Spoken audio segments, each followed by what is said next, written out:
There we go. Welcome. Welcome. What's up, guys? We're live. Yeah. Welcome back to anyone who watched the first episode. Very awesome. Yes. And welcome if this is your first time joining for Come As You Are podcast. Yeah, Come As You Are. Yeah. So exciting. Our first honorable guest. Thank you very much. Mally. I feel very honored. I'm very Yes. happy to be here. Yeah. Mally, we go way back. Seriously, dude. Like long time. I mean, we were talking the other day at church during rehearsals. Mm-hmm. One was like, when Was did here we the first? longest? Yes. Yeah. Uh-huh. And you said, how many years? Like, I mean, I've been coming to the church since I was 9. okay, 9. And I'm 25 now. But, then we were talking about, how long I had been doing worship. And I've been doing it since I was 14. But here at Valley since I was 16. Yeah. I remember the first time you were up there. I was like, whoa, she's only a couple years old and you're singing in front of this big crowd. Yeah. And it was cool. Oh, you were singing back then too. Yeah, I've been on the worship team for a long time, and I've really gotten the opportunity to see it grow and change and all that kind of stuff, so it's been great. You might be one of the longest serving members of the worship team. Tenure-wise. I might be, yeah. Which I never thought was going to be the case, because I know when I first joined, I think I was having the same thought process as you. I'm the youngest person here, and I feel that, right? But, yeah, it's amazing what God can do, for sure. Yeah. How is it serving now as opposed to back then? Is there any difference, or has it been always this constant love for serving? I think it's definitely had its ups and downs. I think the beautiful thing about worship is it's a reminder. No matter what you're going through, no matter what you're dealing with, worship has always been that thing that has brought me back. It's okay, this is why I'm still a Christian. This is why I haven't given this up. So I think that's remained the same, but in terms of the changes, I mean, new people, that's hard to navigate sometimes, just because somebody calls somebody to be on worship doesn't necessarily mean that they have the skills to talk to people in the right way, or even necessarily the skills to know what they're doing, right? God calls us, but he also equips us, but it doesn't necessarily mean that they'll all be there at the same time. But you're a singer, a wonderful singer. Thank you. Honestly, yes. I think Guitar, too. I do. Oh, you play guitar? I do. And a little bit of piano, right? I do. Wow. And bass. Oh my goodness, so Very all little talents. bass, very little bass. And I'm being but too yeah. humble. Yeah, No, but yeah, you're an amazing singer, Thank obviously. you very much. Was it always singing? Did you know it was always singing? Oh yeah, when I was younger, I think I had the dream that every little girl that sings has, that grows up in the suburbs and watches Disney Channel. It's I'm gonna be the next Hannah Montana. That's what's gonna happen. I wanted to be Hannah Montana. You know what I'm saying? Everybody wanted to be Hannah Montana. So that's what I wanted, but I'm just really thankful that God has allowed me to do something so much greater. I think the thing that I felt growing up was that I wanted to be part of really special memories for people when it came to music. And then, God gave me this opportunity to be here and then be part of people coming home, which is nothing beats that, right? So I got upgraded and I didn't even know it. So yeah, Wow. it's awesome. That's incredible. Yeah. I went through some times, you're asking about serving in terms of having some not rough patches, but it becomes more of a chore than something that you do out of your heart. And there's times you have to step back where it's where you're not in the right place to be serving God.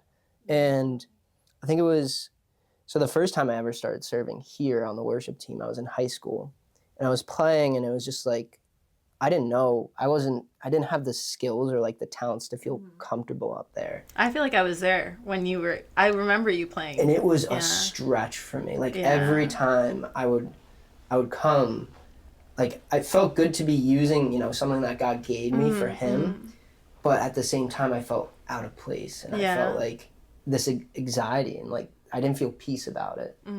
And fast forward, that completely changed as I've just grown in my relationship with God, and then also grown as a musician. But it's also knowing you can always go back. Yeah, no, definitely. You can always go back and God is going to work on you through that process. But 10,000%. you can't put God behind you. You have to Right. still keep that focus Right. on Him. No, that's true. I mean, I think it's important that you said at moments you do have to step away. Did you ever get to those like these moments? Because I know confidence is one thing, you know. I don't know if you've been confident singing throughout your whole, Yeah, singing yeah. career, but were there moments where it was that uneasy feeling or I mean, definitely when I first joined, I mean, I really was like on a high. It was like, oh my gosh, like I finally made it. Because when I first auditioned, they had told me no. So Oh. I went to another church because they had a youth group that was consistent. So I started attending their youth group, and then I saw that they had a youth team. Like every single person on the team was like one of the students in the youth ministry. And my mom did what all moms do. It's like, my daughter can sing. My daughter can sing right now. So she like went and found the pastor, and then she was like, sing for her right now. So like there I was like singing like when the saints go marching in, like like you can't think of anything on the spot. So I sang for her, and then like I got to join their team. So that just really like cultivated my love for worship, like in an environment with my peers. So I did that, and then I, of course, a couple years passed, and then I auditioned for the worship team here. But I did not always feel confident. I think something that was really big was, like I had said, like in the beginning, I was really just happy to be on the team. But then you get like into like warfare, like what it actually is about. Like you're young, and there's a lot of voices of like what people think you're capable of, and then what people expect from you, and then how people talk to you because you're younger, and there were a lot of days where I like went home and I was like sobbing, and I was like, I don't want to do this anymore. Like, I don't want to do this anymore. And my mom, she was always there to be like, you pray about it, and if you feel God is telling you to step down, then you can step down. And there's been many a season where I've been like, Lord, like, I can't do this anymore. But I say that prayer, like, do you still want me here? And it's like, yeah, keep going. So that's why I'm still here. I think I'm just following his lead.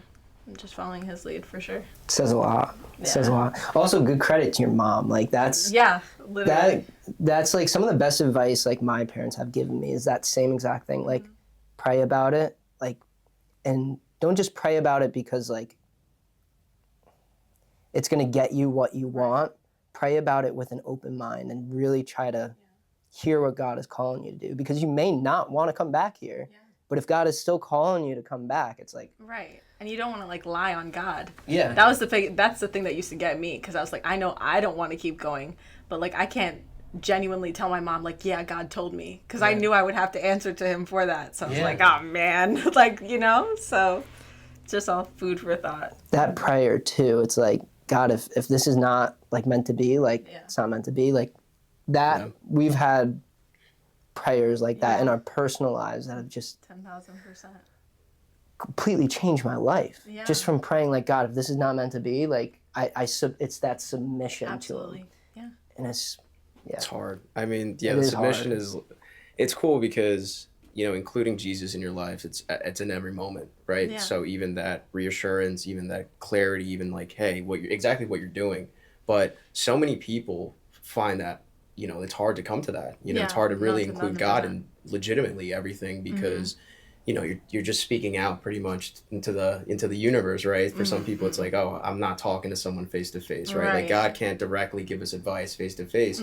So, I mean, that was my follow-up question with you, where you pray to God. Because some moments it's just definitely not. You just feel like, hey, maybe this isn't for me. Where's that? I mean, besides like, okay, I'm doing it for Jesus. Like, how does that fire come about? Because you, like Dylan said, you've been in this game for a while, right? So like, where does this fire really? So, for example, like somebody watching this, how would you say that to them? Like, what advice would you give? What, to persevere? To persevere, to pretty much have that stamina that you have. It comes from God. It doesn't come from anywhere else. And I think genuinely when you put him at the forefront, to what Dylan had said, he's sufficient. He meets your needs. It talks about like in our weakness, like he's strong. And I believe that wholeheartedly. I think, sometimes our weakness or our lack of endurance comes from a lack of faith that he'll actually hold up his end of it. And I've just seen him faithful like time and time again. So I'm like, all right, God, like if you say it's still here, I can do it. Because if you say here's where I'm supposed to be, you'll meet me there. Right. That's deep. Yeah. So definitely, I think when you start to go your own way, that's when it's really scary, because you don't have that backing to help you get through. Yeah. God's still merciful, you know? Yeah. That's that part of the choice. Like, God gives us a choice. And just as you were saying, like, you could lie. Like that, you could lie to what God's putting on your heart. Absolutely. And say, okay, this isn't for me. And God's telling you otherwise. Right. There's always a choice involved. Mm. Like we have that choice to really follow what God's putting on our heart, or go our own way and not have that backing. Like, it's just, yeah. Has it always been easy to include God in everything for your life? No way. Yeah. No way, dude. I mean, are you kidding? Like, no, absolutely not. Like, you know, I was talking to Dylan and like the worship team about this the other day. Like, we're human, right? Like, we're having a human experience, and like, we don't always want to do the right thing. But, you know, God's so good that like he knows that. And I think the beauty of life is that he just gives us these opportunities like every day. Like, if you fell short, you can come back. You're good. Yeah. Just come back, right? And I think sometimes the thing that really gets in our way is ourselves. Like, it's more so us than God, because he's very clear about how he feels about us and all those kind of things, right? It's not him that's like, oh, you can't come back before you do such and such and such. It's like, oh, I can't go back until I fix these things, right? Yeah. So it's those kind of things for sure. That's the whole point of come as you are. Just as much as it is come as you are in this state, come back as you are. Right. Like, you sin, but still go back to God and ask for forgiveness for those things. And it's like, just as much as it is, if you don't have a relationship and you're coming as you are, or you have a relationship, come as you are. It's no matter what point you are in your walk with Christ, you are always just supposed to keep coming back. Right.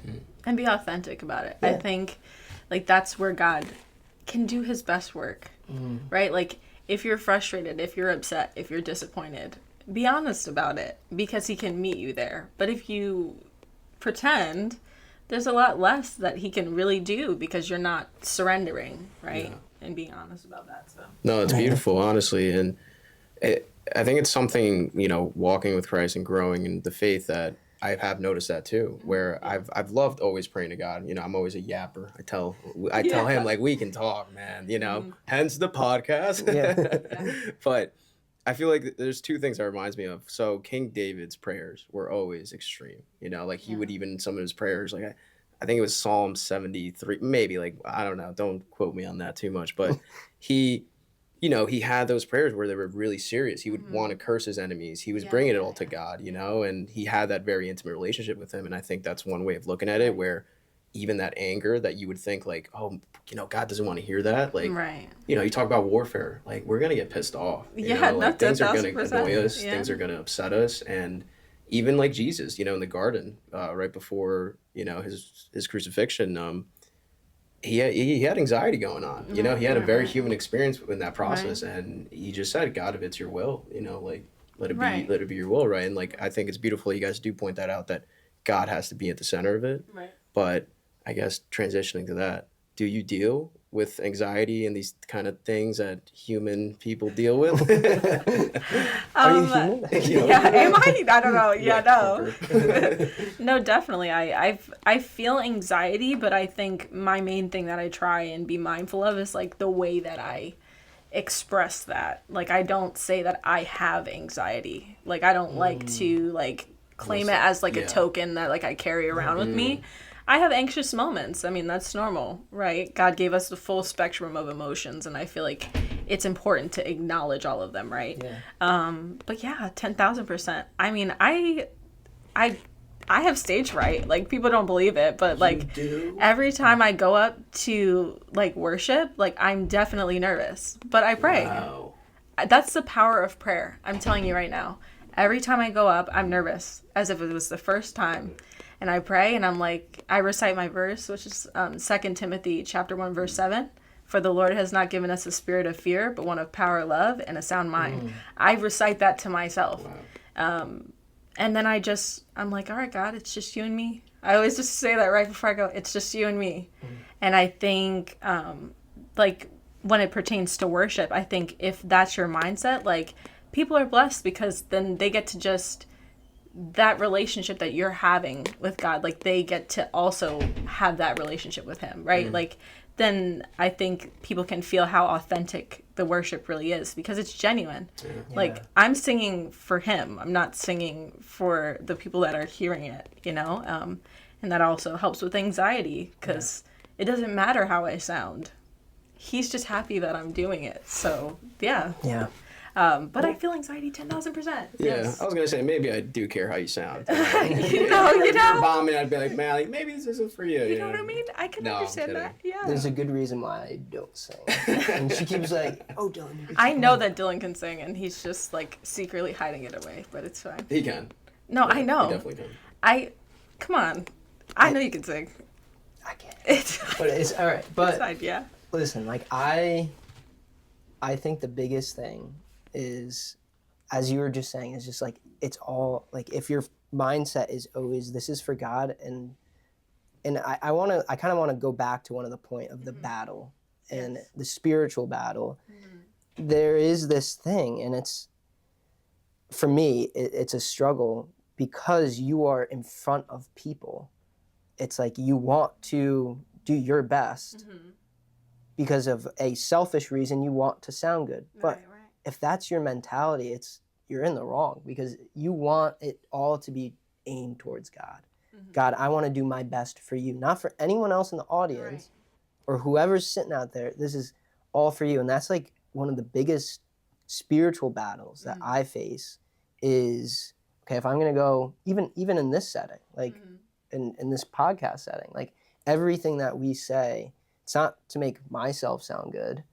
That's why we're coming as we are and talking, we're glorifying him. Yeah, but it's everything that I want to say is a reflection of him, which is it's a constant battle in my head, constant. Like and for someone that for you, like just for years being on like ministry and being out there, how have you like battled with that? Like what's your, besides of like just God, it's just me and you, but like what else, like how else do you like really focus on him in that moment? Yeah, I mean, to what I had said before, I think like just making sure you pray, like really covering yourself in prayer. You know, I'm the like designated prayer person at the end of like our worship after our worship set.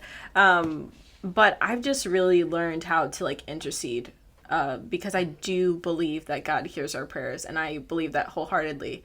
And so I think a big thing is like praying with expectation that God's going to meet you there and he's going to do what he has in store.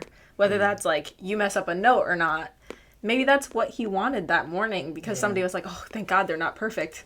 And they wanted to come and audition for the team, but they thought like because of how great we do every week, they weren't going to meet the caliber. Like you don't know, right? So like maybe I think I just try and take off the extra pressure. And I think I just also like God just reminds me like how fickle people can be, right? Like people can love you one day and then despise you the next. And like if you're performing for an audience, like that's why I never really liked the idea. Like once I got out of my Hannah Montana like dream, I didn't really like the idea of being famous, right? Like then you're like in constant fear that like a group of people is gonna like cancel you or like decide that they don't think you're good enough or like things like that. So yeah, I just decided to focus on him because like he's the easiest one to please. Yeah. That makes sense. Besides praying though, how else do you include God in those moments? Like I've talked to Dylan where I've heard that, the mind is flesh too. You know, it's not just like, I pray, I love praying. I'm a hard prayer, but I go for a walk sometimes to clear my head, change the environment. Like, are there different things you do also, or is it's just that prayer that really gets you going? I think prayer is a really big thing. I mean, I know also for me, like just even listening to worship, because being on worship team for so long, like I don't really get to just receive worship, right? Like I'm always up there doing my job, like doing what God's called me to do. So I just really try and cut out time to like just put some worship music on and like not even sing, like just literally just receive worship, and just participate in it as like our congregation would. And then of course like reading my word, like being able to have an understanding of what we're learning in church or whatever God puts on my heart, you know. But I just remember like having this point where I was like, I'm really tired of like just going to church and like hearing the message, like, and not knowing where to flip in my Bible or how I could really like defend my viewpoints. Like I wanted to know the Bible for myself, and I really had that like epiphany because I was like, if I'm going to be telling anybody that they should come and believe this, I should know what it says. Of course. Right? So. Have you read the Bible front to back? I have not. Right? I think that's like one of the things like every Christian's like, don't ask me that question. Yeah. But no, I haven't. But one thing I will say is there are certain parts that I've read a million times, and every time there will be something else that he'd be like, do you see this? Yeah. Yeah, that's it's for just you. Being revealed. You just hold on to that. Yeah. So I think it's a process, and I think it's not necessarily something that should be viewed as like a task, like, oh, I read the Bible from front to back. Yeah. That's true. What did you get from it, right? It's amazing, honestly, that you're saying that because, you know, we've talked about it, and I hear it again. The Bible's a cathedral of books, right? It's not just one book. Yeah. And Craig Rochelle, like, he says it, he put it so beautifully, like, the Bible's, like, it's not just here to inform us, it's here to transform us. 10,000%. Right? And dude, with me, like, I'll read something, and then I'll be like, okay, I get it. Like, I just, you know, I'm trying to go, you know, cover to cover right now, and it's a good process. I have a good plan going down to it, and, you know, probably in like a month or two, I'll go through it, but I do get these moments of like, God, I feel like I still don't know enough, even with what I read. And then I was talking to Dylan, like we talked about this documentary that they had on Netflix with Moses. Okay. And I watched the documentary, and as I'm watching the documentary, I'm going back because I'm like, oh wait, I don't know if I read that properly, but I did read it, and then I read it again. I'm like, wait a second, like it is like it's just like more in context. You're just like, wait, there's way more to this, and then it makes me feel so small because I'm like, oh my gosh, I have a long way to go, like you know, but it's motivating too because it's like it doesn't stop. You don't just read the book and then you're like, okay. I mean, if you have photographic memory, sure, but you know, it's the Holy Spirit also revealing things to you, right? It's not just, 10,000%. I read it and, you know, like, that's what's amazing. But do you have, like, Bible plans? Like, how do you read the Bible? No, honestly? I'm very big on, like, in the morning, like, the verse of the day, and then reading the chapter. Yeah. Like, keeping it simple, keeping it something that's, like, not so much pressure, because, like, I really struggle with consistency, so I'm like, let's make this as easy as possible so I can be consistent with it. Yeah. You know? But then there are also just certain books in the Bible that I just love to read because they're so encouraging to me. Like in Romans chapter 8, verses 37 to 39, like there's no height or depth that could keep you away from the love of God. And it just goes on. Like Psalm 139, like the entire Psalm is great. Like there are just certain ones that I go back to because I just think as humans we forget. We're very forgetful. We have to be reminded a lot. All the time. Honestly. Yeah. That's every morning on Sunday morning. Yeah, totally. But I think about even the disciples. Like, they had to be reminded that they're with the King. He's Jesus. There. He's in the with flesh. them. Yeah. And they forget. Oh, like, they're in the boat. It's going to be terrible, but I forgot the actual chapter, but help me. Do you know? Is it Matthew? It's in one of the four Gospels. It's in Matthew, and they're all in the boat. I believe it's in Matthew. Yeah. This is really going to show that I really don't know the Bible that well, but I read it and I hold on to it. But anyway, they're all in the boat. They forget that they're with literally the King, and they're freaking out about the storm. It's like Jesus just quiets everything. He's like, don't you forget. Like we forget that Jesus is always with us. Absolutely. I think that even reminds me of a time in my life where I was going for like Bible studies on Wednesday nights, and I think sometimes people can get so into being spiritual about things that like they forget that like God is a God of order, right? And I remember I was going to this church and it was so funny because I was like praying and I was like, oh God, like, who am I? Who am I? Like, who am I to be in your presence, right? And you think you're being like super sanctified because you're saying that. And I really felt the Lord be like, you're a child of God. Period. Like, what are you doing? Like, why are you asking me that, right? Yeah. Like, something like that. And I was like, wow, yeah. And like, so there shouldn't be so many feelings of like inadequacy, right? Like, because if you feel inadequate, then you can't really stand in the authority that God has given you as a child of God. So like sometimes we sanctify this idea of being like so lowly and so humble, like, oh God, who am I that you would choose me, right? But like we're supposed to have a healthy relationship with that, because that in itself is not necessarily good. Yeah. Right. So. Yeah. And even just to like always reflect on that part that like you are a child of God. Right. And it's like I have to tell myself that sometimes where like if I'm focused too much on my career or focused too much on myself, I forget that I'm just a child of God. I'm not a data analyst. I'm not a guitar player. I'm not anything else. I'm a child of God. And when you make that connection, it's the identity crisis of whatever you're going through is minimized. Right. 10,000%. Minimized. Yeah, and it's that constant warfare. I think our identity is always attacked. You know, the enemy's never just asleep one day. Like, it's a constant battle. And, you know, I find myself, you and Dylan, like, I'll freak out. I'm just like, bro, like, even, you know, with this podcast starting, I'm just like, I don't even know if I should be doing this, you know? And it's again taken away from that little bit of selfishness within that. It's like, no, it's not about me, you know. It is God in the center of it. But no, it's amazing, honestly, that you're just constantly trying, you know. And I appreciate that stamina, and honestly it's motivating to me, because that's what I say too. Like, this is the community where, like, not only do I want to show you guys I'm trying, but I love to see that people are also trying their butts off, you know. Like, this isn't easy. But, you know, with identity and all this, did you ever, like, because you've been involved for a while, and, you know, some people come to walk in Christ when they're older, some get, you know, so did you ever have doubts, like, with God? Like, what's all this? 10,000%. I think, for me, the hardest time in my life was my grandfather passed, and it even makes me, like, emotional to talk about it now, but he had dementia, and it took a long time for him to pass. Like, I saw him suffering, and I, of course, had doubts. I'm like, God, like, why is he still alive? Like, if he's gonna die and he's not gonna get better, like, just take him, right?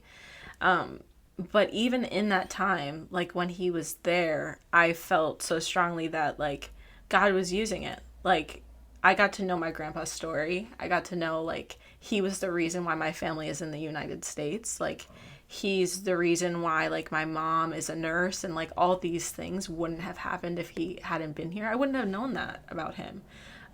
You know, just because, like, family dynamics, right? Like, you just are a family, and not everybody's telling stories. Like, that's, I think, a cultural thing for us, right? And so that was a really hard time for me, and I remember just feeling like I got asked to give a message at VSM, like, right after my grandfather had passed. And I remember, like, opening my Bible and being like, God, I don't know what I'm supposed to say to these kids, because I don't feel very hopeful right now, and I don't have anything happy or joyful to say. And God, like, had me do a message on the crucifixion and the two other men that were crucified by Jesus. And it's literally just the Holy Spirit, because, like, I would have never even thought of it in my own strength, but, like, I had said something to the effect of, like, you know, when God looked to his left and his right, he saw those two men suffering, and those were people he loved. Like, God is acquainted with our suffering.